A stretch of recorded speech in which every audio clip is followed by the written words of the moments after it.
प्रेमी संग रिश्ते को लेकर सास ने बहू को रोका तो बहू ने सांप से डसा कर ले ली सास की जान। दोस्तों, ऐसा क्या हुआ जो इतने बड़े क्राइम को अंजाम दिया गया? एक बहू इतने बड़े क्राइम को करती है, अपनी सास को मारने के लिए एक सांप का इस्तेमाल करती है। पूरे मामले की जानकारी के लिए वीडियो के साथ अंत तक जरूर। नमस्कार, जय हिंद। आप देख रहे हैं APH न्यूज। तो दोस्तों, आज आपको लेके चलते हैं राजस्थान के झुंझुनू में। यहाँ पर सुबोध कुमार एक लेडीज होती है जो 2 जून 2019 को रात को अपने कमरे में सोने के लिए जाती है, लेकिन सुबह देर होने तक वो अपने कमरे से उठकर बाहर नहीं आती। तो उसकी बड़ी बहू होती है अल्पना।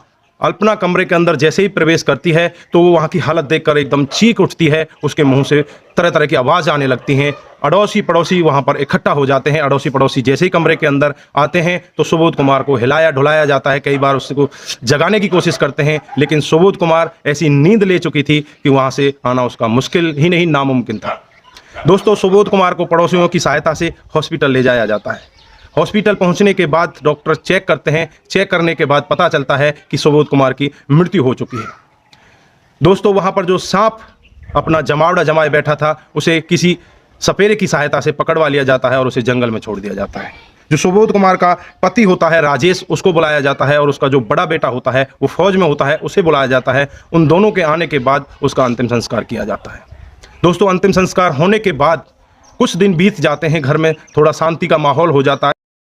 लगभग 1 महीने का समय बीत जाता है। 1 महीने के बाद एक दिन उनकी बड़ी बहू जो अल्पना होती है वो एक दिन फ़ोन पर बात कर रही होती है, और फ़ोन पर वो ये कहती है कि क्या उस दिन जब आप लोग आए थे किसी ने आपको देखा तो नहीं? किसी को कानो कान इस चीज़ के बारे में किसी को खबर तो नहीं हुई?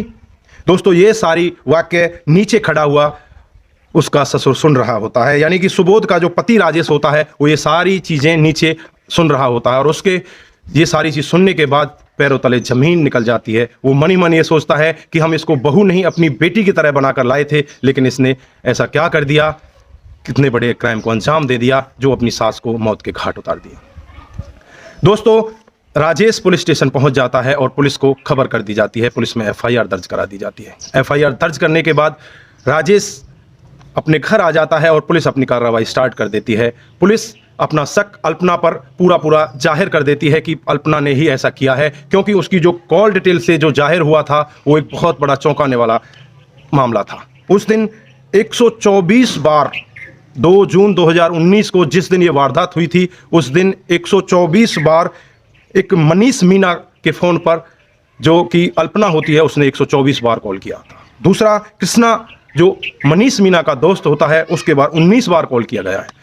तो दोस्तों, पुलिस की शक की सुई मनीष मीना और कृष्णा के ऊपर भी घूम जाती है। कृष्णा को गिरफ्तार कर लिया जाता है, मनीष मीना को भी गिरफ्तार कर लिया जाता है। मनीष मीना से जो खुलासा होता है वो बहुत ही चौंकाने वाला होता है। सुबोध कुमार को इन दोनों के बारे में पता चल जाता है कि ये दोनों आपस में प्यार करते हैं। इन दोनों को बार बार मना करती है कि तुम दोनों मिलना बंद कर दो, नहीं तो जो अल्पना का पति है, मेरा बेटा फौजी है, मैं उसको बता दूंगी। तो दोस्तों, उसी दिन इन दोनों ने निर्णय ले लिया था कि सुबोध कुमार को रास्ते से हटाना है। 2 जून 2019 की वारदात है। 2 जून 2019 को सुबोध कुमार की जो बड़ी बहू होती है अल्पना, वो एक बनाना शेक बनाकर लेकर आती है। बनाना शेक में नशीली दवा मिलाकर लाती है और अपनी सास को पिला देती है। नशीली दवा पीने के बाद सास बेहोशी की हालत में अपने बेड पर गिर जाती है और वहीं पर लेट जाती है। दोस्तों, यहीं पर क्राइम की अगली वारदात बढ़ती है, और जो अल्पना का प्रेमी होता है मनीष कुमार, वो एक सांप लेकर आता है। वो सांप एक सपेरे से 10,000 रुपये में खरीदता है और उसे कमरे में छोड़ दिया जाता है। दोस्तों, काफ़ी टाइम तक उसका वेट किया जाता है कि सांप डसे, लेकिन वो सांप डसता नहीं है।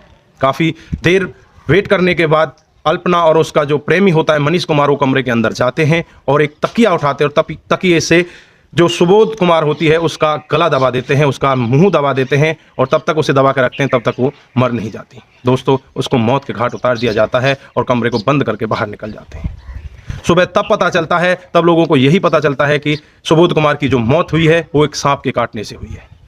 लेकिन सुबोध कुमार की मौत का कारण तो कोई और ही है। लेकिन जो उसकी अस्थियाँ बची हुई थी, उनसे फॉरेंसिक जाँच के लिए पुलिस उनसे मांगती है और उन्हें फॉरेंसिक जांच के लिए भेज देती है। फॉरेंसिक जांच में जो खुलासा होता है वो एक चौंकाने वाला खुलासा होता है। फॉरेंसिक जांच में पता चलता है कि जो सुबोध कुमार की मौत हुई है वो एक सांप के काटने से हुई है। यह मामला सुप्रीम कोर्ट में पहुंच जाता है उनकी जमानत की याचिका को लेकर, लेकिन सुप्रीम कोर्ट में भी जमानत को रद्द कर दिया जाता है कि उसका जो कारण होता है वो एक चौंकाने वाला होता है। एक सांप की सहायता से एक लेडीज की मौत के घाट उतार दिया जाता है एक लेडीज को। दोस्तों, आप लोगों ने देखा किस तरह का यहाँ पर क्राइम हुआ है। क्या सुबोध कुमार जो उसकी सास थी उसकी कोई कमी थी, या जो अल्पना जो काम कर रही थी अपने प्रेमी के साथ मिलकर वो क्या सही था? दोस्तों, अपने कमेंट जरूर दीजिएगा, इसमें किसकी ज़्यादा कमी है और कौन इसमें ज़्यादा जिम्मेवार है।